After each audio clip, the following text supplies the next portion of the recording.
সালাতুন ইয়া রাসূলুল্লাহ আলাইকুম সালামুন ইয়া হাবিবাল্লাহ আলাইকুম সালাতুন ইয়া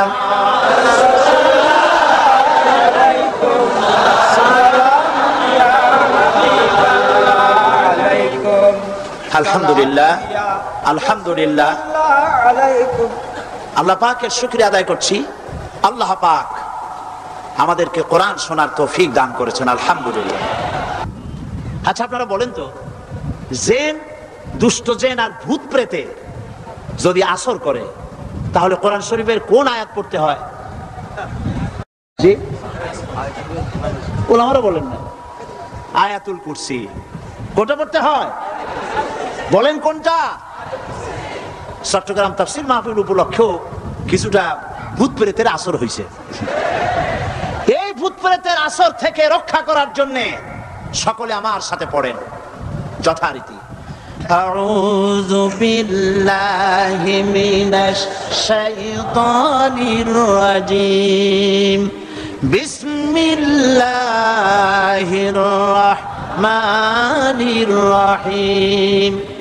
আল্লাহু লা ইলাহা ইল্লা হুয়াল হাইয়ুল কাইয়্যুম লা তাখুযুহু সিনাতুন ওয়ালা নাওম লাহু মা ফিস সামাওয়াতি ওয়া মা ফিল আরদ মান যাল্লাযী ইয়াশফা'ু 'ইনদাহু ইল্লা বিইযনিহি يعلم ما بين أيديهم وما خلفهم ولا يحيطون بشيء من علمه إلا بما شاء وسع كرسيه السماوات والأرض ولا يؤوده حفظهما وهو العلي العظيم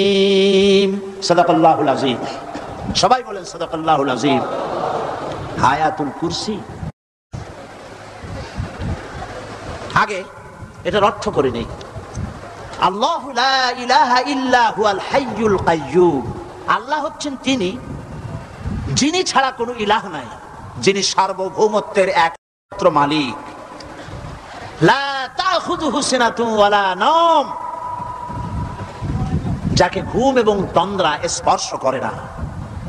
লাহু মা ফিস সামাওয়াতি ওয়া মা ফিল আরদ, আকাশ ও জমিনে যা কিছু আছে সবই তার। মান যাল্লাযী ইয়াশফাউ ইনদাহু ইল্লা বিইজনিহি, কে আছে এমন যে তার কাছে সুপারিশ করতে পারে তার বিনা অনুমতিতে? মা বাইনা আইদিহিম ইয়ালামু মা বাইনা আইদিহিম ওয়া মা খালফাহুম, তিনি সবার অগ্র পশ্চাৎ এর সব কিছুর খবর রাখেন।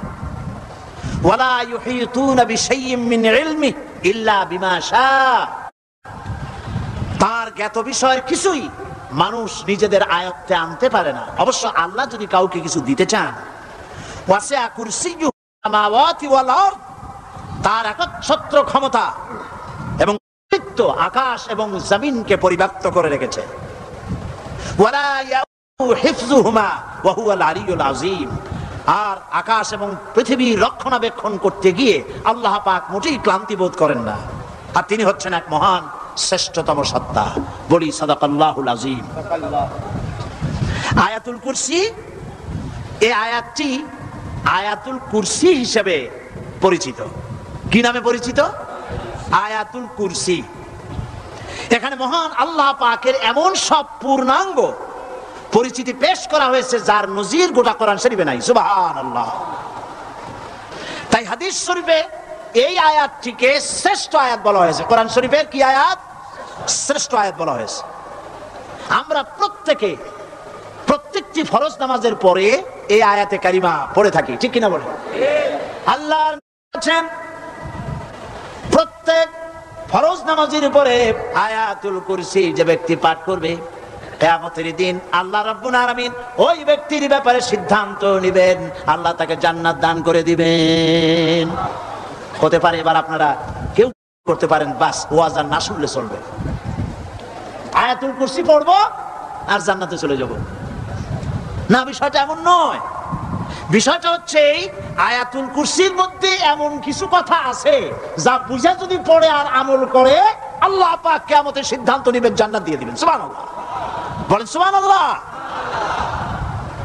এর কারণ হলো আয়াতুল কুরসির মধ্যে আল্লাহ পাক সার্বভৌমত্বের কথা বলেছেন।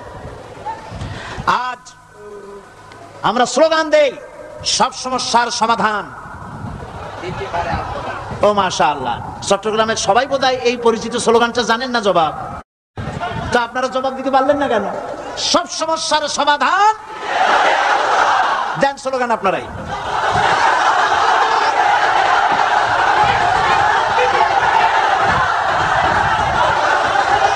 এটা শুধু স্লোগান নয়, সব সমস্যার সমাধান দিতে পারে আল কোরআন। এটা শুধু স্লোগান নয়, এটাই বাস্তবতা, এটাই বাস্তব সত্য। আয়াতুল কুরসির মধ্যে রয়েছে একটি জটিল সমস্যার সমাধান, যাকে সহজ কথায় বলা যায় গদি সমস্যার সমাধান। কুরসি মানে হলো গদি। আজকাল গদি নিয়ে কি হচ্ছে টের পাচ্ছে না ভাই? এই গদি নিয়ে টানাটানি হচ্ছে পৃথিবীর সর্বত্র। সার্বভৌমত্বের মালিক কে হবে? এইটা তো আপনারা বলতেছেন, কিন্তু যারা কোরআন জানে না তারা বলে সার্বভৌমত্বের মালিক জনগণ। দেখেন না, ওরা বলে সকল ক্ষমতার উৎস জনগণ। কারা বলে? নেতা নেত্রীরা বলেন সকল ক্ষমতার উৎস। কর না কেন? উৎস জনগণ। এই কথাটা হলো আসলে ভোটারদেরকে পাম্পট্টি দেওয়া, আপনাদেরকে ফুলাইয়া ডানলপ টায়ার বানায়। আপনারা খুব খুশি হবেন সমস্ত ক্ষমতার উৎস তাহলে আমরা। আরে বাবারা, তোমরা সকল ক্ষমতার উৎস যার পেট ভরা ময়লা, নাকের মধ্যে ছাতা, দাঁতে ছাতা, তুমি হবা সকল ক্ষমতার উৎস। আহার ক্ষমতার ঠেলায় একটা সাপ দেখলে ভয়তে শীত হয়ে পড়ো, সাইকেলের টায়ার বাস্ট হইলে হার্ট ফেল করে। সকল ক্ষমতার উৎস, সকল ক্ষমতার উৎস জনগণ। এই কথা বলা কবিরা গুনাহ, এই কথা বিশ্বাস করা হারাম, এই কথা বিশ্বাস করা শিরক। কারণ সকল ক্ষমতার উৎস জনগণ এই কথা যদি বলা হয় তাহলে কোরআনে কারীমের সাথে কন্ট্রাডিকশন হয়, সাংঘর্ষিক। আল্লাহ পাক কি বলেছেন? আল্লাহ পাক বলেছেন আন্নাল কুওয়াতা লিল্লাহি জামিআ। বলেন আন্নাল কুওয়াতা লিল্লাহি জামিআ।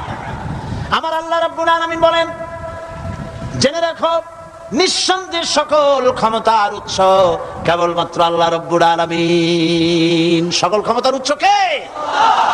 জোরে বলেন আল্লাহ, আল্লাহ, আল্লাহ। তিনি একমাত্র সকল ক্ষমতার উৎস। কোরআন আয়াতুল কুরসি আল্লাহ কোরআনে নাজিল করে সার্বভৌমত্বের মালিক কে হবে সমস্যার সমাধান করে দিলেন। রাসূল করিম সাল্লাল্লাহু আলাইহি ওয়াসাল্লাম মানুষের সার্বভৌমত্ব খতম করে মদিনায় আল্লাহর সার্বভৌমত্ব কায়েম করে তিনি একটি রাষ্ট্র কায়েম করলেন। মদিনার রাষ্ট্রের সার্বভৌমত্বের মালিক কে ছিলেন? আল্লাহ। জোরে বলেন কে ছিলেন? আল্লাহ। মানুষ তখন দেখতে পেল খোদাই সার্বভৌমত্বের ভিত্তিতে যে রাষ্ট্র গঠন হয় সেই রাষ্ট্র মানবতার জন্য কত কল্যাণকর হয়। সুবহানাল্লাহ বিহামদিহি। আয়াতুল কুরসিতে বলা হলো যে সার্বভৌমত্বের মালিক এই ক্ষমতাটাকে আরবিতে বলা হয় উলুহিয়াত। এই ক্ষমতাকে সার্বভৌমত্বের ক্ষমতাটাকে আরবিতে কি বলা হয়? উলুহিয়াত। আর যার হাতে এই ক্ষমতাটা থাকে তাহলে বলে ইলাহ, তাকে কি বলা হয়?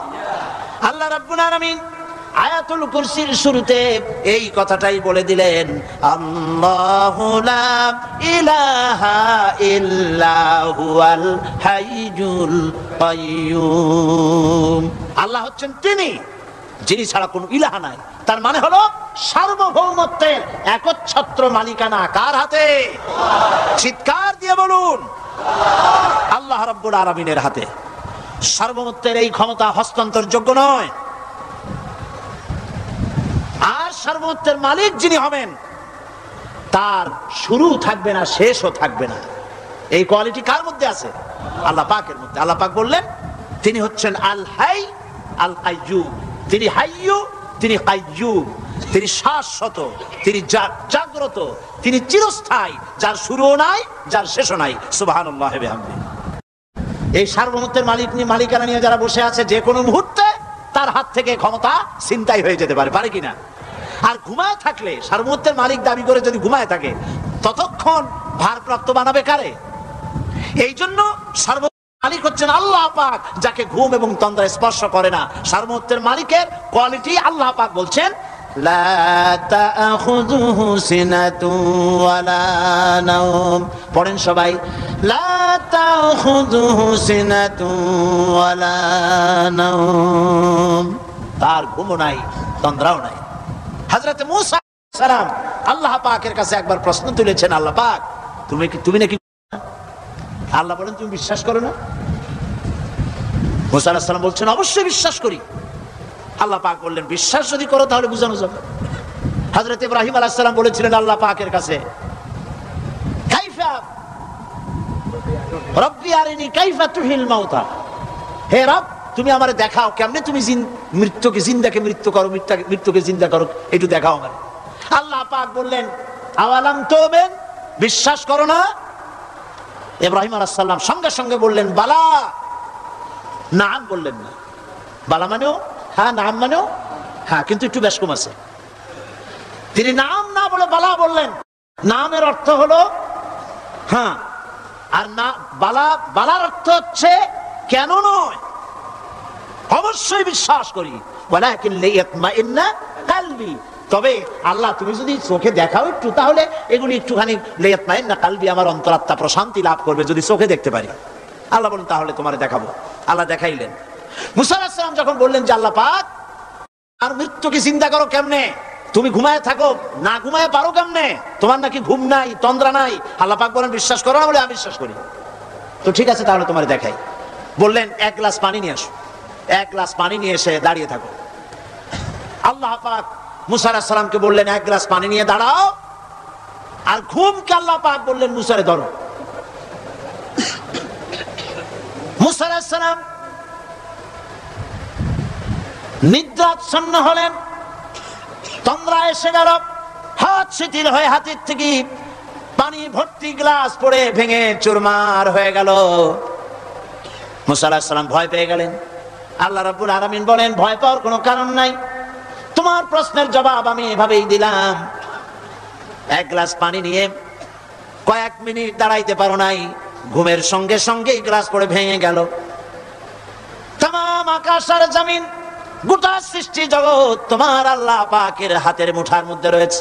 আল্লাহ যদি ঘুমায় যায় সব শেষ হয়ে যাবে। তামাম সৃষ্টি জগতের ট্রাফিক কন্ট্রোল আল্লাহ কর্তৃক হয়, আর মানুষের যা হয় আল্লাহ পাক তার থেকে সম্পূর্ণ মুক্ত। আল্লাহ পাকের ঘুম নাই, তন্দ্রাও নাই। লা তাখুযুহু সিনাতুন ওয়ালা নাওম, ঘুমও নাই, তন্দ্রাও নাই। আল্লাহ পাক সমস্ত রকমের মানবীয় কোয়ালিটি থেকে, গুণ থেকে মুক্ত, মুবাররা, পবিত্র। আল্লাহ রাব্বুল আলামিন সার্বভৌমত্বের একচ্ছত্র মালিক হচ্ছেন আল্লাহ পাক। তিনি ছাড়া কোনো ইলাহ নাই। তিনি পরিষ্কার করে বলছেন, আল্লাহু লা ইলাহা ইল্লা হুয়াল হাইয়ুল কাইয়্যুম। সবাই পড়েন, আল্লাহু লা ইলাহা ইল্লা হুয়াল হাইয়ুল কাইয়্যুম। আল্লাহ হচ্ছেন সার্বভৌমত্বের মালিক, তিনি ছাড়া কোনো ইলাহ নাই। এমন একটি আয়াত তাফসীরের জন্য আল্লাহ এনে দিয়েছেন, যেই আয়াতটি বুঝলে পরে দুনিয়ার শান্তি, আখিরাতেও শান্তি, গদি সমস্যার সমাধান হবে, সব সমস্যার সমাধান হবে। আয়াতুল কুরসি এমন আয়াত যা তেলাওয়াত করলে, বুঝলে, আমল করলে কিয়ামতের দিন আল্লাহ পাক তার সম্পর্কে সিদ্ধান্ত নেবেন, জান্নাত দিয়ে দিবেন। সুবহানাল্লাহ। আউযু বিল্লাহি মিনাশ শাইতানির রাজীম। বিসমিল্লাহির রাহমানির রাহিম। প্রত্যেক অক্ষরে অক্ষরে 10-10 করে নেকি এখন আমাদের নামায় আমলে লেখা হচ্ছে। সুবহানাল্লাহ। গলা ছেড়ে দিয়ে সবাই পড়েন আমার সাথে, আল্লাহু লা ইলাহা ইল্লা হুয়াল হাইয়ুল القيوم لا تأخذه سنة ولا نوم له ما في السماوات وما في الأرض من ذا الذي يشفع عنده إلا بإذنه يعلم ما بين أيديهم وما خلفهم ولا يحيطون بشيء من علمه إلا بما شاء وسع كرسيه السماوات والأرض ولا يؤوده حفظهما وهو العلي العظيم صدق الله العظيم আয়াতুল কুরসি হচ্ছে কোরআন শরীফের সর্বশ্রেষ্ঠ আয়াত সুবহানাল্লাহ রাসূল বলেছেন আয়াতুল কুরসি হচ্ছে কোরআনে কারীমের সর্বশ্রেষ্ঠ আয়াত এবং আল্লাহ পাকের তাওহীদের ব্যাপারে সার্বভৌমত্বের ব্যাপারে এত বিস্তারিত অল্পের মধ্যে আর অন্য কোন আয়াতের মধ্যে ভাবে আসে নাই এই জন্য আয়াতুল কুরসি এত মর্যাদা কালকে আরো একটা হাদিস শোনাচ্ছিলাম বোধহয় নিশ্চয়ই আপনাদের মনে আছে প্রত্যেক ফরজ নামাজের পরে আয়াতুল কুরসি যে একবার পড়বে তেলাওয়াত করবে কিয়ামতের দিন আল্লাহ পাক তার সম্পর্কে সিদ্ধান্ত নেবেন তাকে জান্নাত দিয়ে দিবেন সুবহানাল্লাহ কইতে ইচ্ছে করলো না আলহামদুলিল্লাহ বলবেন না তার অর্থ হলো এই আয়াতুল কুরসি যদি মানুষ পড়ে আর বোঝে আর ওই অনুযায়ী যদি আকীদা তৈরি হয় জীবন তৈরি হয় তার জীবন জান্নাতের জন্য তৈরি হয়ে যায়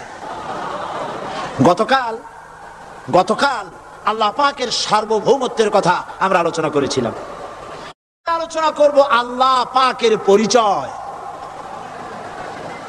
আল্লাহ পাক তিনি কে আমরা বলি আল্লাহ আমরা কি বলি বলেন সবাই কি বলি আমি অনেকবার আপনাদেরকে এই কথাটা বলেছি বোধহয় নিশ্চয়ই মনে আছে আল্লাহ এই উচ্চারণটা আমাদের অনেকের হয় না কেউ বলে না আল্লাহ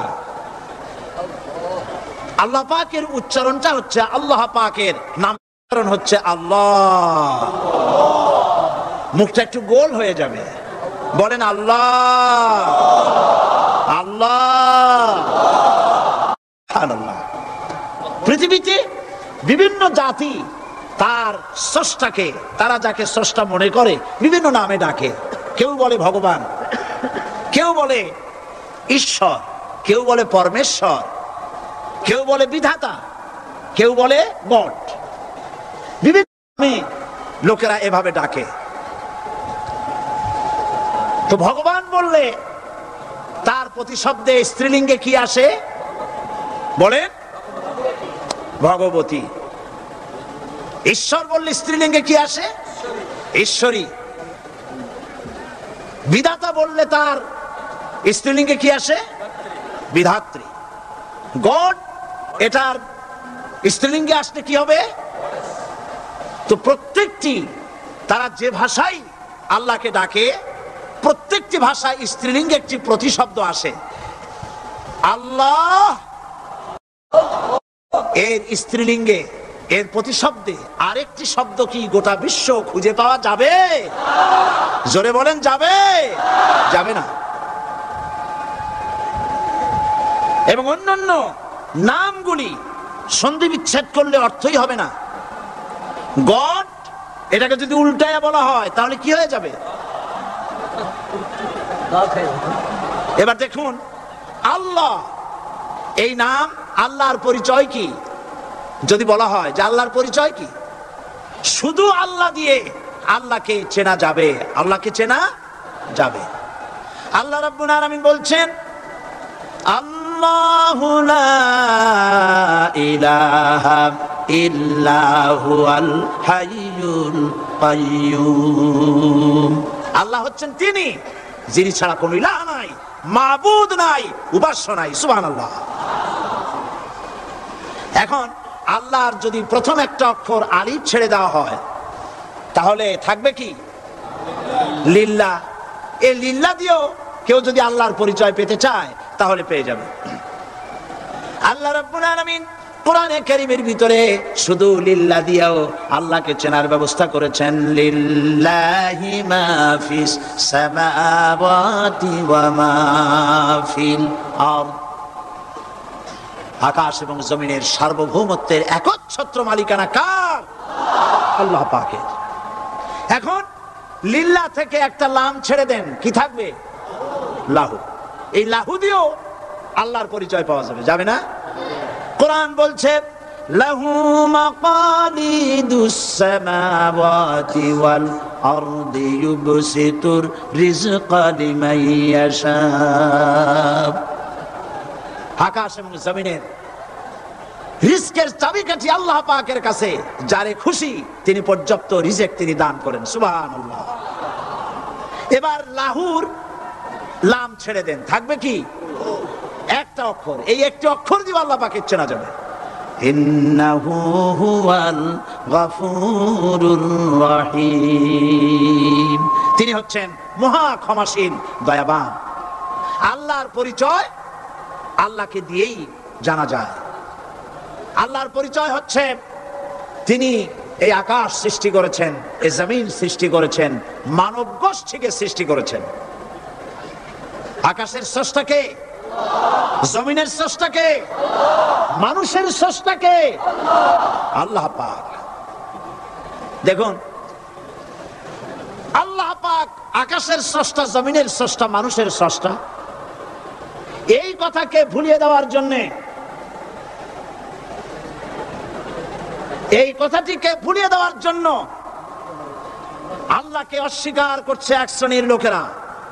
তারা বলছে দেয়ার ইজ নো গড, স্রষ্টা বলতে কেউ নাই, আনসিন ইজ নাথিং। আল্লাহ পাক কোরআনকে বোঝার জন্য, আল্লাহকে চেনার জন্য ব্যবস্থা করেছেন।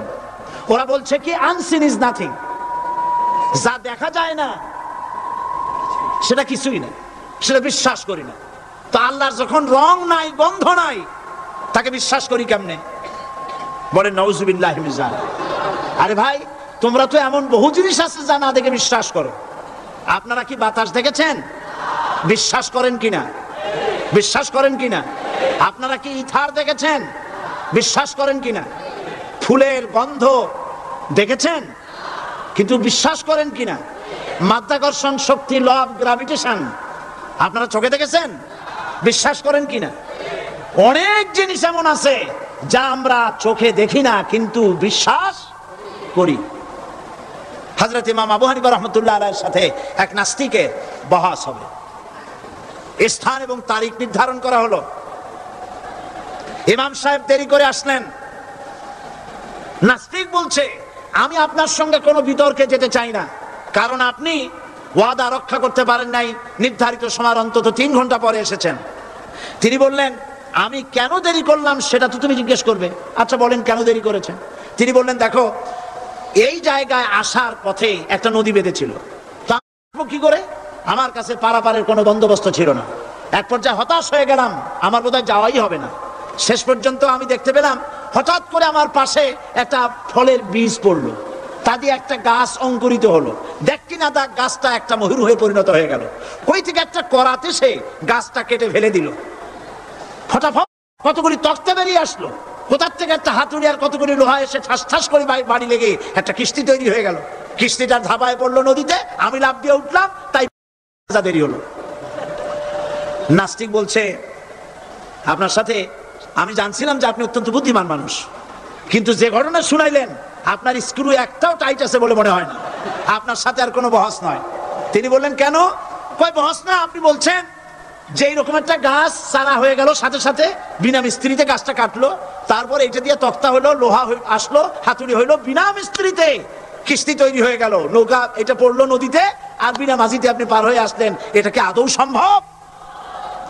ইমাম আবু হানিফা রাহমাতুল্লাহ আলাইহি বলছেন, তোমার সাথে আমি কোনো কিতাব দিয়ে ঝগড়া করব না, কোনো কিতাব দিয়ে আমি তোমার সাথে বহস করব না। এই একটি দৃষ্টান্ত তোমার জন্য যথেষ্ট। একটা মিস্ত্রি ছাড়া যদি একটা কিস্তি তৈরি না হতে পারে, একটা গাছ কেটে তক্তা যদি না হতে পারে, এই বিশাল আকাশ, এই বিশাল জমিন, আর তোমার মতো এরকম একটা সুন্দর মানুষ বিনা মিস্ত্রিতে বিনা স্রষ্টায় তৈরি হলো কেমনে? এক কথায় নাস্তিক বলছে আমার জীবনের ভুল ধরা পড়ল। নাস্তিক বলছে জীবনের ভুল ধরা পড়েছে, আমি মুসলমান হয়ে গেলাম।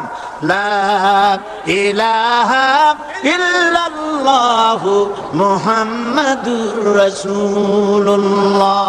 জোরে পড়েন লা ইলাহা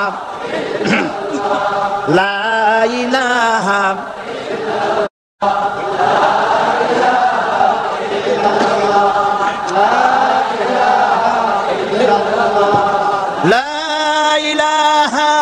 ইল্লাল্লাহু মুহাম্মাদুর রাসূলুল্লাহ। আল্লাহ পাক বলছেন আমি আদম, আমি দাউদ এবং সুলাইমানকে জ্ঞান দান করেছি, ইব্রাহিমকে জ্ঞান দান করেছি। কোরআন শরীফের বহু জায়গায় শুধু জ্ঞানের কথাই বলা হয়েছে। সুবহানাল্লাহ। সুতরাং বুদ্ধিজীবী, এই বুদ্ধিজীবীরা তারা আসল জ্ঞানটা নাই। আসল জ্ঞান কোনটা বলেন? কোনটা? ডক্টর শহীদুল্লাহ মরহুম, আমি অনেকবার বলেছি তার কথা, তাকে জান্নাতুল ফেরদাউস নসিব করুন বলেন আমিন। ডক্টর শহীদুল্লাহ মরহুম বলতেন তার লোকদেরকে যে তোমরা বিদেশ থেকে অনেক ডিগ্রি নামের আগে আনতে পারো, তোমরা পণ্ডিত, একথা আমি স্বীকার করি, কিন্তু কোরআন শরীফের জ্ঞান যদি না থাকে তাহলে পণ্ডিতের আগে আর একটা শব্দ বসবে, মূর্খ পণ্ডিত। কোরআনের জ্ঞান পাণ্ডিত্যকে পরিপূর্ণ করে দেয়, কারণ ওয়ামা উতীতুম মিনাল ইলমি ইল্লা কালিলা। সুবহানাল্লাহ। আল্লাহ পাক বলছেন তোমাদেরকে সামান্যতম জ্ঞান দান করেছি। কতটুকু জ্ঞান? কতটুকু? সামান্যতম জ্ঞান দান করেছি। সুতরাং আল্লাহ পাক কোরআনের মধ্যে তার নিজের পরিচয় ছোট্ট একটি সূরার মধ্যে ব্যাপক আকারে বলে দিয়েছেন। কি? কুল হুয়াল্লাহু আহাদ। সবাই পড়েন আমার সাথে, কুল হুয়াল্লাহু আহাদ আল্লাহুস সামাদ লাম ইয়ালিদ ওয়া লাম ইউলাদ ওয়া লাম ইয়াকুল লাহু কুফুয়ান আহাদ। আল্লাহ পাক বলেন আল্লাহ এক এবং একক, তিনি কারো মুখাপেক্ষী নন, তিনি কাউকে জন্ম দেন নাই, তাকেও কেউ জন্ম দেয়নি, আকাশ আর জমিনে আল্লাহর সমকক্ষ কেউ নাই। সুবহানাল্লাহ। তাকে কেউ জন্ম দেয়নি, তিনিও কাউকে জন্ম দেননি, তিনি এক, তিনি ছিলেন, তিনি আছেন, তিনি থাকবেন, তার শুরুও নাই, তার শেষও নাই। সুবহানাল্লাহ। এই আল্লাহ রাব্বুল আলামিন তার পরিচয় আয়াতুল কুরসি সার্বভৌমত্বের পরিচয় দিয়েছে, আল্লাহর পরিচয় দিয়েছে। আল্লাহ তিনি খালিক। মানব সৃষ্টির এবং পৃথিবীর সৃষ্টির ইতিহাস ঘাটলে মানুষের যদি কিসমত ভালো থাকে তাহলে আল্লাহর সান্নিধ্য, আল্লাহর অস্তিত্ব সম্পর্কে জ্ঞান তাকে আল্লাহ পাক দান করে দেন। সুবহানাল্লাহ। পৃথিবীর সৃষ্টির ব্যাপারে বুদ্ধিজীবীরা কি বলছে দেখুন। পৃথিবীর সৃষ্টির ব্যাপারে বিজ্ঞানীরা বলছেন যে এই পৃথিবী এরকম ছিল না, তো কি রকম ছিল? এইটা সূর্যের পাশ থেকে একটা উজ্জ্বল শক্তিশালী জ্যোতিষ্ক দারুণ ফোর্স নিয়ে যাচ্ছিল। সেই ফোর্স সহ্য করতে না পেরে সূর্যের একটি দুর্বলতম অংশ সূর্য থেকে ছিটকে মহাশূন্যে পড়ে গেল, আর ঘুরতে ঘুরতে এই পৃথিবীর অস্তিত্ব লাভ করলো। বিজ্ঞানের এই কথা যদি বিশ্বাস করতে হয় তাহলে আমাকে বলতে হয় এখন তো মানুষেরা আর পৃথিবীতে ধরছে না, ঠিক কিনা? কথা বলছেন না কেন?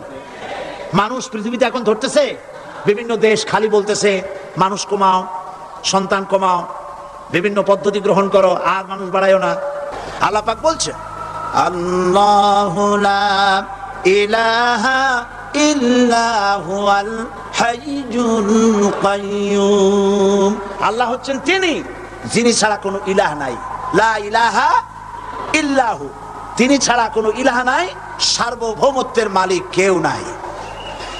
এই যে লা ইলাহা, কোনো ইলাহ নাই, আমরা কালেমার মধ্যে এই কথাটা বলি। আমাদের কালেমায়ে তাইয়্যিবা আমরা কি উচ্চারণ করি? লা ইলাহা ইল্লাল্লাহু মুহাম্মাদুর রাসূলুল্লাহ। জোরে পড়েন লা ইলাহা ইল্লাল্লাহ, লা ইলাহা ইল্লাল্লাহু মুহাম্মাদুর রাসূলুল্লাহ। লা ইলাহা, কোন ইলাহ নাই, এই দাওয়াত দিয়েছেন দুনিয়ার সমস্ত পয়গম্বর। এটা কি শুধু রাসূলুল্লাহর দাওয়াত ছিল? সমস্ত নবীদের স্লোগান ছিল একটা। সমস্ত নবীদের স্লোগান ছিল কয়টা? সবাই বলুন, কি সেই স্লোগান? লা ইলাহা ইল্লাল্লাহ। কোরআন শরীফের ভিতরে ইলাহ শব্দ 147 বার এসেছে। লা ইলাহার অর্থ যদি এই হয়, কোন উপাস্য নাই আল্লাহ ছাড়া, কোন মাবুদ নাই আল্লাহ ছাড়া, মুহাম্মদ সাল্লাল্লাহু আলাইহি ওয়াসাল্লাম আল্লাহর প্রেরিত রাসূল, তাহলে তো এত ঝঞ্ঝাট হওয়ার কথা ছিল না। আপনারা বলেন, নবীরা যখনই এই দাওয়াত দিয়েছেন লা ইলাহা ইল্লাল্লাহ, তখন সংঘর্ষ হয়েছে কিনা? হয়েছে কিনা? বাধা আসছে কিনা? তাহলে এই কথাটা কি যার কারণে এরকমের বাধা আসে? লা ইলাহা ইল্লাল্লাহ, এর চাইতে বিপ্লবাত্মক, এর চাইতে রিভলিউশন সৃষ্টিকারী কথা আল্লাহর আকাশের নিচে জমিনের উপরে আর একটাও হতে পারে না। লা ইলাহা ইল্লাল্লাহ। ইলাহ শব্দের অর্থ শুধু উপাস্য আর মাবুদ নয়। ইলাহ শব্দের অর্থ হচ্ছে আইনদাতা, ইলাহ শব্দের অর্থ হচ্ছে শাসনকর্তা, ইলাহ শব্দের অর্থ হচ্ছে বিধানদাতা।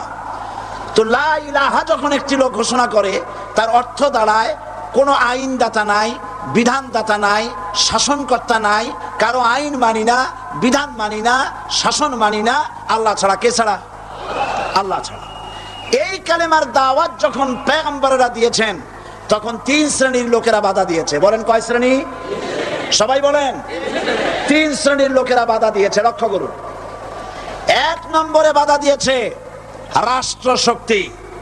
1 নম্বরে বাধা দিল কারা?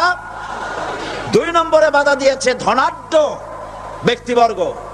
3 নম্বরে বাধা দিয়েছে যারা কায়েমি স্বার্থবাদী ধর্মীয় শক্তি। এই 3টি শ্রেণী সমস্ত নবীদেরকে বাধা দিয়েছে। সেই বাধা অতীতে যারা দিত, এখন আর দেয় না নাকি? এখনো দেয়। দেখুন, এই কালেমার দাওয়াত হযরতে মূসা আলাইহিস সালামকে যেদিন আল্লাহ পাক প্রথম ওহী দিলেন, এই দাওয়াত শুধু রাসূল দেন নাই, আল্লাহ পাক বলছেন প্রত্যেক নবী তার জাতিকে এই দাওয়াত দিয়েছেন। কি? আল্লাহ রাব্বুল আলামিন বলেন, সকল নবী তার কওমকেই বলে দাওয়াত দিয়েছেন, ইয়া কওমি ইবুদুল্লাহা মা লাকুম মিন ইলাহিন গায়রু। হে সম্প্রদায়, আল্লাহ ছাড়া কোনো ইলাহ নাই, তার ইবাদত করো, তারই দাসত্ব করো, তার গোলামি করো। আল্লাহ পাক মূসা আলাইহিস সালামকে যখন নবুয়ত দিলেন, প্রথম যে ওহী এলো, প্রথম ওহীটাই ছিল ইন্নানি আনাল্লাহ লা ইলাহা ইল্লা আনা ফা'বুদনি ওয়া আকিমিস সালাতা লিযিকরি। নিশ্চয়ই আমি আল্লাহ, আমি ছাড়া কোনো ইলাহ নাই, আইনদাতা নাই, বিধানদাতা নাই, সুতরাং আমার দাসত্ব করো এবং আমার শরণার্থে নামাজকে প্রতিষ্ঠা করো। মূসা আলাইহিস সালামকে আল্লাহ পাক ওহী দিয়ে তাকে পাঠালেন। কোথায় পাঠালেন? আল্লাহ পাক বলেন, ইযহাব ইলা ফিরআউনা ইন্নাহু তাগা। গোটা কওম নাফরমান, আল্লাহর আইন কেউ মানছে না। গোটা কওমের কাছে না পাঠাইয়া আল্লাহ পাক সর্বপ্রথম মূসা আলাইহিস সালামকে দাওয়াত নিয়ে কার কাছে পাঠালেন? ফেরাউনের কাছে। কারণ ফেরাউন হচ্ছে রাষ্ট্রশাসক। ফেরাউন কি? রাষ্ট্রশাসক। হযরতে মূসা আলাইহিস সালাম ফেরাউনের কাছে গেলেন আর দাওয়াত দিলেন। ফেরাউন পড়ে নাও, লা ইলাহা ইল্লাল্লাহ। একটি কথা আপনাদের মনে রাখতে হবে, দুনিয়ার কোন ফেরাউন, কোন নমরুদ, কোন সাদ্দাত, কোন হামান কেউ বলে নাই যে আমি আল্লাহ, আমি রাজ্জাক, আমি খালেক, আমি পৃথিবী সৃষ্টি করেছি। কথা কেউ বলেছে? কেউ বলে নাই। কি বলেছে তারা? ফেরাউন বলেছে, মা আলিমতু লাকুম মিন ইলাহিন গায়রি। আমি তো জানি না আমি ছাড়া আরো কোনো ইলাহ আছে। এ কথা আমার জানা নাই। সুতরাং আমি হচ্ছি ইলাহ আর তুমি বলছো লা ইলাহা। তার মানে হচ্ছে ওই সময় পয়গম্বরেরা, আল্লাহর নবীর সাহাবীরা তারা জানতেন যে আমরা কিসের দাওয়াত দেই, আর যারা শুনতো তারাও বুঝতো কিসের দাওয়াত শুনতেছি। আজ আমার দেশে একই কালেমার দাওয়াত দেওয়া হয়, কিন্তু মানুষেরা বুঝতে পারে না কি শুনতেছি। ভাষা জানার ব্যাপারে, বোঝার ব্যাপারে হলো আসল বিষয়। এটা বুঝাতে গিয়ে আমি মাঝে মধ্যে একটা দৃষ্টান্ত দেই এভাবে। একজনের একটা রেশনের দোকান ছিল, সেই দোকানে তার একটা ময়না পাখি ছিল। আর ময়না পাখিকে কথা শেখানো যায়, সেটা তো আপনারা জানেন। জি, ময়নাকে শিখাইছে যে লাইন করুন, এক এক করে আসুন। ময়না এই কথা শিখেছে।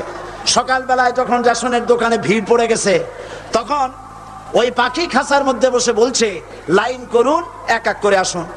একদিন খাঁচার দরজা খোলা পেয়ে পাখি উড়ে গিয়ে গাছের ডালে বসেছে। আশেপাশে যত পাখি ছিল তারা চিন্তা করলো এই রকমের পাখি তো কখনো দেখি নাই। ময়না তো দেখতে কাকের মতো না, শালিকের মতো না, দেখতে একটা ভিন্ন রকম। ওরা এসে চতুর্দিক থেকে এই নবান্ত এই যে নতুন এসেছে ওরে ঠোকরানো শুরু করেছে চতুর্দিক থেকে। ঠোকরানি খেয়ে ময়না বলতেছে লাইন করুন, এক এক করে আসুন। এখন ময়না তো বোঝে না যে কি বলতেছি, আর যে পাখিরা ঠোকরাচ্ছে তারাও তো বোঝে না যে কি শুনতেছি। ময়না যদি বুঝতো যে আমি কি বলি, সবাই মিলে ঠোকরায়, তাই জান পাচ্ছে না। লাইন করে ঠোকরাইলে তো কলজে যাবে, সব ঠোঁটে ঠোঁটে চলে বুঝে নাই। আমাদের অবস্থা তাই হয়েছে। সুতরাং এই কালেমার দাওয়াত যখন হযরতে মুসা আলাইহিস সালাম দিলেন, ফেরাউন বলল আমি তো জানি না যে আমি ছাড়া আরো কোন ইলাহ আছে, আইনদাতা তো আমি, তুমি নতুন কোথা থেকে আইনদাতা নিয়ে আসছো? ফেরাউন বলছে দেখো, আমারে বাদ দিয়া যদি অন্য কাউকে ইলাহ বলে তুমি মানো, আর সেই শিক্ষা যদি যে জাতিকে দাও, তাহলে আমি তোমাকে ধরে লা আজআলান্নাকা মিনাল মাসজুনিন, আমি তোমাকে কারারুদ্ধ করব, আমি তোমাকে জেলখানায় ঢুকিয়ে দেব। রাষ্ট্রশক্তি প্রথম বাধা দিল কারা? বলেন সবাই। সেই বাধা কি ওখানে শেষ হয়েছে না এখনো আছে? আছে কিনা জোরে বলেন। আমি তোমাকে জেলখানায় ঢুকাবো। হযরত মুসা আলাইহিস সালাম বলেন ফেরাউন রে, জেলের ভয় আমি করি না, আমাকে জেলের ভয় দেখায়া লাভ নাই, আমি আল্লাহ পাকের পয়গম্বর হযরত মুসা আলাইহিস সালাম। ফেরাউনের দলবল আছে, লোক লস্কর আছে, তার অস্ত্রের অভাব নাই। আল্লাহ রাব্বুল আলামিন মুসা আলাইহিস সালামের কাছে একটা অস্ত্র দিয়া দিলেন। দিছিলেন কিনা? আল্লাহ পাক হযরত মুসা কি বলেছেন? ওয়া মা তিলকা বিয়ামিনিকা ইয়া মুসা, মুসা রে তোমার হাতে ওটা কি? মুসা আলাইহিস সালাম বললেন এটা লাঠি। আল্লাহ পাক বললেন ফেলে দাও লাঠি। লাঠি ফালায় দিলেন, কি হয়ে গেল? হিয়া হাইয়াতুন তাসআ, লাঠি হয়ে গেল। এখন লাঠি পড়ে সাপ হয়ে গেল। সাপ দেখে নবী হোক, ওলি হোক, সাহাবী হোক আর আলেম হোক, সাপ দেখলে ভয় করে না মানুষের? মুসা আলাইহিস সালাম ভয় পেয়েছে। আল্লাহ রাব্বুল আলামিন হযরত মুসাকে শোনায় দিলেন, খুযহা ওয়া লা তাখাফ সানুঈদুহা সিরাতাহাল উলা, খোঁজ ধরো, লা তাখাফ, ভয় পেও না। আল্লাহ বলছেন ধরো, ভয় পেও না। ধরার সঙ্গে সঙ্গে স্বাভাবিক অবস্থায় ফিরে আসবে, আবার লাঠি হয়ে যাবে। এখন আল্লাহ বলছেন ধরো। মুসা আলাইহিস সালাম কি ভয় পাওয়া উচিত হবে? আর উচিত হবে? মুসা আলাইহিস সালাম কি ভয় পাইছিলেন? কারণ হচ্ছে দুশমনের শক্তিটা খুব বড়ই দেখা যায়, মনে হয় যেন অনেক বড় কি জানি কি। আল্লাহ পাক বলছেন ইন্না কাইদাশ শায়তানে কানা দাঈফা, শয়তানের চক্রান্ত যতই তুমি মনে করো অনেক ষড়যন্ত্রের জাল বিস্তার হয়ে আছে, আল্লাহ কয় কিছুই না, দাঈফা অত্যন্ত দুর্বল। আল্লাহ পাক বললেন ধরো। মুসা আলাইহিস সালাম সাপ ধরলেন, সঙ্গে সঙ্গে লাঠি হয়ে গেল। ফেরাউন বরদাস্ত করলো না, রাষ্ট্রশক্তির পক্ষ থেকে আক্রমণ শুরু হলো। অপরাধ কি? মুসা আলাইহিস সালামের অপরাধ কি? কি অপরাধ? মাশাআল্লাহ বুঝতে পেরেছেন। অপরাধ হচ্ছে তিনি বলেছেন লা ইলাহা, জোরে বলেন লা ইলাহা ইল্লাল্লাহ। এই কালেমাকে আজ আমরা ভিক্ষার বুলি বানাইছি। এটা হলো সার্বভৌমত্বের বুলি, এটা হচ্ছে আল্লাহ পাকের সার্বভৌমত্বের কথা। আজ আমরা মানুষের কাছে আমরা শুনি মানুষেরা ভিক্ষা চায়, লা ইলাহা ইল্লাল্লাহ, এক মুঠ চাউল দেন, লা ইলাহা ইল্লাল্লাহ 10 খান পাই দেন, এই হচ্ছে কালেমার জিকির। আবার কেউ কেউ জিকির করতেছে লা ইলাহা আস্তে, ইল্লাল্লাহ জোরে, এমন জোরে কলব সাফ করে, কলব তাতে থাকলেও পারে গেলেও পারে। এই কালেমার জাত এর আঘাত পয়গম্বররা মেরেছেন। হযরত মুসা আলাইহিস সালাম যখন বলেছেন লা ইলাহা ইল্লাল্লাহ, এই ধাক্কা ফেরাউন বরদাশত করতে পারে নাই, দরিয়ায় নীলের ভিতরে আল্লাহ পাক চুবায়ে শেষ করে দিয়েছেন, দেন নাই? হযরত মুসা আলাইহিস সালাম তার উম্মতেরা দরিয়ার পাশে বসে দ্বীনি কথাবার্তা বলতেছেন, এমন সময় ফেরাউন, তার শত্রু হচ্ছে মুসা আলাইহিস সালাম। শত্রু কেন? মুসা কি ফেরাউনের পাকা ধানে মই দিয়েছে নাকি? বলেন আপনারা, তার হালের গরু পিটায় মারছে নাকি? অপরাধ হলো তিনি আল্লাহর জমিনে আল্লাহর আইন প্রতিষ্ঠার কথা বলেছেন। এই শুধুমাত্র এই অপরাধে ফেরাউন তার দলবল নিয়ে 3 দিক থেকে আক্রমণ করেছে। মুসা আলাইহিস সালামের উম্মতেরা ভয় পেয়ে গেছেন, তারা বলছেন ইন্না লামুদরাকুন, আমরা পাকড়াও হয়ে গেছি। 3 দিকে সারাশি আক্রমণ, 3 দিকে শত্রু, একদিকে দরিয়া, পালাবার রাস্তা আছে? হযরত মুসা আলাইহিস সালাম ভয় পেয়ে গেলেন, সারেন্ডার করলেন না। হযরত মুসা আলাইহিস সালাম বললেন কাল্লা, কখনো নয়, ভয় পাওয়ার কোনো কারণ নাই, রব্বি সায়াহদিন, অবশ্যই আমার রব আমার জন্য রাস্তা করে দিবেন, ভয় পাইও না, আমার রব রাস্তা করে দিবেন। আল্লাহ রাব্বুল আলামিন হযরত মুসা আলাইহিস সালামকে অর্ডার করলেন, হাতের লাঠি দিয়া দরিয়ার উপরে আঘাত করো। হযরত মুসা আলাইহিস সালাম দরিয়ার উপরে আঘাত করলেন। রাস্তা ছিল দরকার একটার, এক বাড়িতে আল্লাহর হুকুমে লাঠি দিয়ে একটি আঘাত করার সঙ্গে সঙ্গে হযরত মুসার তার সঙ্গীর সাথে দরিয়া পার হওয়ার জন্য দরিয়ার মধ্যে দিয়ে আল্লাহ 12টা রাস্তা পয়দা করে দিলেন। সে আল্লাহ আছে না নাই? এত আসতে বলেন কেন? ভয় পাওয়ার কারণ আছে? রাষ্ট্র শক্তি বাধা দিয়েছে সমস্ত নবীদেরকে। কেন? নবীদের চরিত্র খারাপ? জোরে বলে, নবীদের চরিত্র খারাপ?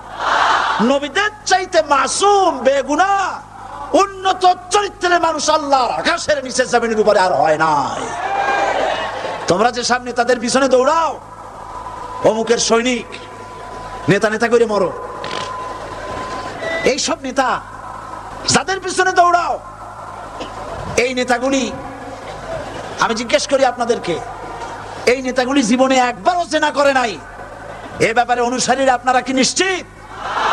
মিথ্যা কথা জীবনেও কয় নাই, প্রতারণা করে নাই, ঠাট্টা করে নাই, বিদ্রুপ করে নাই, মদ খায় নাই, মানুষ হত্যা করে নাই। কিসের নেতা? নেতা হচ্ছেন সেই ব্যক্তি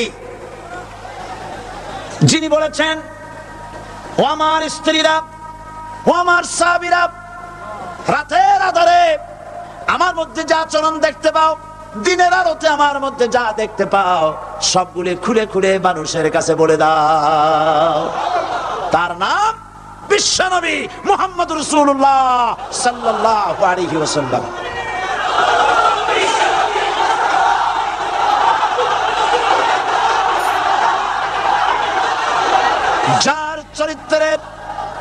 যার চরিত্রের সার্টিফিকেট আল্লাহ রাব্বুল আলামিন নিজে দিচ্ছেন, ওয়া ইন্নাকা লাআলা খুলুকিন আযীম। নবী হে, উন্নত চরিত্রের উপরে আপনি প্রতিষ্ঠিত। সুবহানাল্লাহ। কে সার্টিফিকেট দিচ্ছেন? আযীম, আযীম।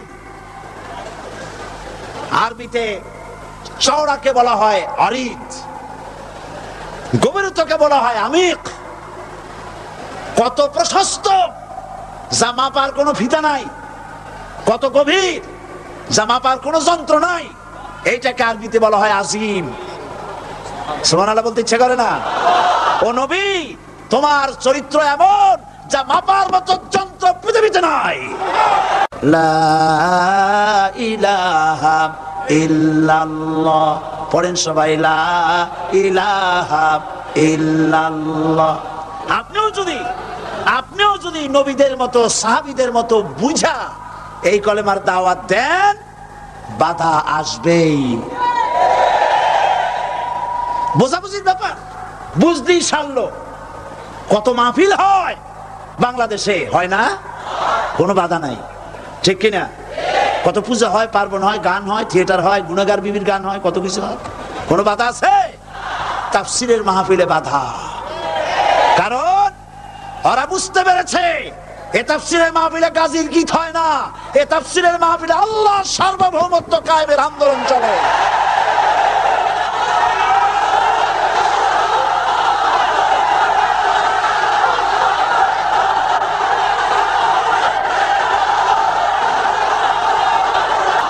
বিশ্বকবি আল্লামা ইকবাল কি সুন্দর করে বলেছেন, আজ ভি হো জু বিরাহিম কা ইমা पैदा आकर सकती है एक अंदाजे गुलिस्ता पैदा। ইব্রাহিমের ঈমান যদি আজও কোথাও হয় বিদ্যমান, করতে পারেন অগ্নিকুণ্ডে খুবসুরত এক গুলিস্তান। এখনো যদি ইব্রাহিমের সন্তানদেরকে আগুনের মধ্যে ফেলে দেওয়া হয়, আর ইব্রাহিম ঈমান যদি থাকে, আগুনকে ফুলের বাগান বানাবার ক্ষমতা আল্লাহর আছে। চিরকাল আল্লাহ পাক এই কালেমাকে দিয়েছেন আল্লাহর সার্বভৌমত্বকে প্রতিষ্ঠা করার জন্য। আয়াতুল কুরসি শুধু পড়ে বুকে ফু দেওয়ার জন্য নয়। পড়েন আমার সাথে, আল্লাহু লা ইলাহা ইল্লাহু আল হাইয়ুল কাইয়্যুম। দুনিয়ার সমস্ত পয়গম্বর অত্যাচারিত হলেন, শুধু তাই নয়, বিশ্ব নবী আখিরি জামানার পয়গম্বর নবী মুহাম্মদ রাসূলুল্লাহ সাল্লাল্লাহু আলাইহি ওয়াসাল্লাম জাতির কাছে আসলেন। তিনি এসে বললেন, ইয়া আইয়ুহান নাস কুলু লা ইলাহা ইল্লাল্লাহ। প্রথম দাওয়াত শুনছেন কথা? রাসূলুল্লাহ বলছেন, ও জাতি, আমার রাসূল তো মক্কার রাসূল না শুধু, মদিনার রাসূল না শুধু, আরবি ভাষা ভাষীদের রাসূল না শুধু, আমার নবী কি নবী? চিল্লায় বলেন। তাই তিনি বলেছেন, ও বিশ্বের মানবতা, বিশ্বের মানব গোষ্ঠী, যদি মুক্তি পেতে চাও, নাজাত পেতে চাও, উচ্চারণ করো, বিশ্বাস করো, আমল করো, বলো লা ইলাহা ইল্লাল্লাহ। জোরে পড়েন, লা ইলাহা ইল্লাল্লাহ, লা ইলাহা ইল্লাল্লাহু মুহাম্মাদুর রাসূলুল্লাহ। কোরআনে কারীমের ভিতরে আয়াতুল কুরসির মধ্যে বলে দিয়েছেন, আল্লাহু লা ইলাহা ইল্লাহু আল হাইয়ুল কাইয়্যুম। প্রাণ খুলে সবাই পড়েন, বসা মানুষ, দাঁড়ানো মানুষ, আল্লাহু লা ইলাহা ইল্লাহু আল হাইয়ুল কাইয়্যুম। আল্লাহ রাব্বুল আলামিন, তিনি ছাড়া কোনো ইলাহ নাই, তিনি সার্বভৌমত্বের মালিক কেউ নাই আল্লাহ ছাড়া। এই কথা মানুষকে ঘোষণা করতে হবে। সুবহানাল্লাহ ওয়ালহামদুলিল্লাহ লা ইলাহা ইল্লাল্লাহ, সুবহানাল্লাহ ওয়ালহামদুলিল্লাহ লা ইলাহা ইল্লাল্লাহ, সুবহানাল্লাহ ওয়ালহামদুলিল্লাহ লা ইলাহা ইল্লাল্লাহ, লা ইলাহা ইল্লাল্লাহু মুহাম্মাদুর রাসূলুল্লাহ। আল্লাহুম্মা আমিন। রব্বানা যালামনা আনফুসানা ওয়া ইন লাম তাগফির লানা ওয়া তারহামনা লানাকুনান্না মিনাল খাসিরিন। সবাই পড়েন আমার সাথে, রব্বানা যালামনা আনফুসানা ওয়া ইন লাম তাগফির লানা ওয়া তারহামনা লানাকুনান্না মিনাল খাসিরিন। রব্বানা যালামনা আনফুসানা ওয়া ইন লাম তাগফির লানা ওয়া তারহামনা লানাকুনান্না মিনাল খাসিরিন। আলোচনায় যদি কোনো ভুল হয়ে থাকে আল্লাহ দয়া করে মাফ করে দাও।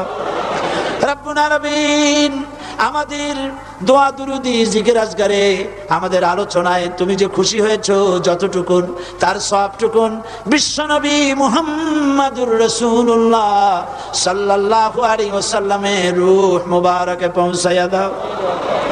রব্বুল আলামিন तमाम আম্বিয়ায়ে কেরাম, উলামায়ে মুতাকাদ্দিমিন, উলামায়ে মুতাআখিরিন, সালফে সালিহিন যারা দুনিয়া থেকে মুমিন মুমিনাত বিদায় হয়ে গেল, আল্লাহ কবরগুলিকে জান্নাতের টুকরায় পরিণত করে দাও। রব্বুল আলামিন এই লক্ষ লক্ষ মুসলমান নরনারী ভিক্ষুকের মতো তোমার দরবারে হাত তুলেছি। আল্লাহ গো, আমাদের মধ্য থেকে আমাদের মা বাপ যাদের দুনিয়া থেকে বিদায় হয়ে গেছে, আল্লাহ আমাদের মা বাপের কবরে সওয়াব পৌঁছায়া দাও। রব্বুল আলামিন আত্মীয় স্বজন যদি বিদেশে থাকে 2 মাস 6 মাস পর চিঠি দিয়া খোঁজ খবর পাওয়া যায়, প্রত্যেক দিন টেলিফোন করে খবর পাওয়া যায়, কিন্তু আমাদের মা বাপ যাদের মারা গেল বছরের পর বছর যুগের পর যুগ বিদায় হয়ে গেল, কোন হালতে আছে জানি না। আল্লাহ আমাদের মা বাপের কবরগুলি জান্নাতের টুকরায় পরিণত করে দাও।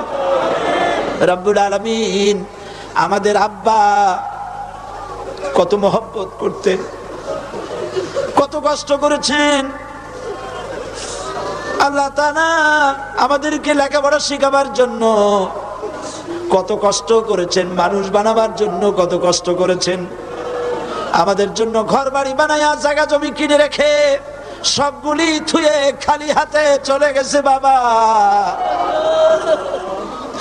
আল্লাহ আমাদের আব্বার রুহের পরে সওয়াব পৌঁছায়া দাও। রব্বুল আলামিন এখন তো আর বাড়ি গেলে নাম ধরে কেউ ডাকে না। আয় আল্লাহ, আমাদের আব্বা যত গুনাহ করেছি জানা অজানা সমস্ত গুনাহগুলি আল্লাহ তুমি সাইয়্যাতগুলি হাসানাত দিয়া বদলায়া দাও।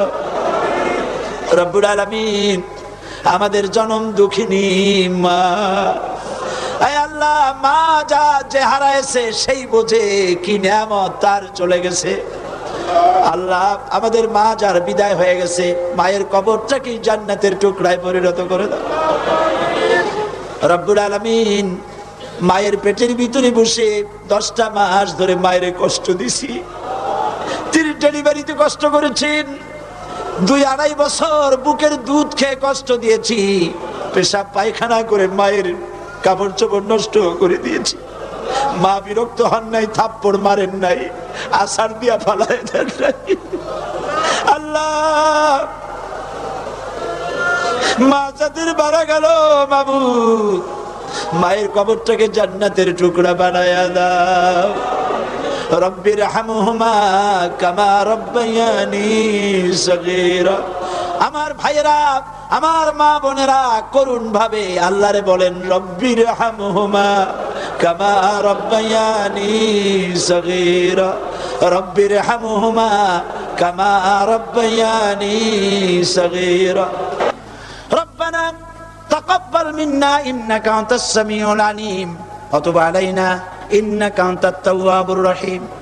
সুবহান রাব্বিকা রাব্বিল ইজ্জাতি আম্মা ইয়াসিফুন ওয়া সালামুন আলাল মুরসালিন ওয়ালহামদুলিল্লাহি রাব্বিল আলামিন। ওয়াজআল আখিরা কালিমাতিনা ইনদাল মাউত লা ইলাহা ইল্লাল্লাহু মুহাম্মাদুর রাসূলুল্লাহ। আসসালামু আলাইকুম ওয়া রাহমাতুল্লাহ।